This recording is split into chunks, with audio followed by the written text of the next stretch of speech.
Okay, hello everybody again. We've gone ahead and finished the entire upstairs of the Airbnb.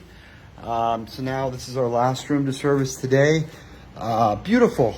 They're all different, but all musty. So we're gonna pull these drapes back and service the drapes because those are a big odor magnet. I remember last time we did service the chairs and the sofa. Hello, there I am everybody. So we'll service the ceiling, the walls, the floor, same old story.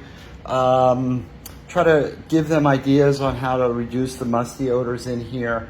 Getting rid of odor magnets. You can see we're already set up. Like those lampshades. I mean, those are real odor magnets. But we'll service again the ceiling, the walls, the floors, some of the furniture underneath the bed, underneath the dresser here. They stripped the bed for us. The kitchen area, again, you can see we're set up. And then one of these new remodeled bathrooms that are just gorgeous. But you can see the mildew and or mold growing in that plastic, and then whatever else gunk that is. But it doesn't smell like tobacco at all. It doesn't sound like somebody smoked in here and then tried to cover it up by putting the fan on and closing the door or putting the shower on at the same time, which are all common things that we see that don't work.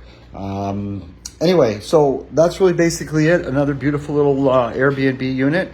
And we look forward to servicing your Airbnb needs, or home or car, boat, jet, and we look forward to helping you turn your units faster. Thanks for viewing.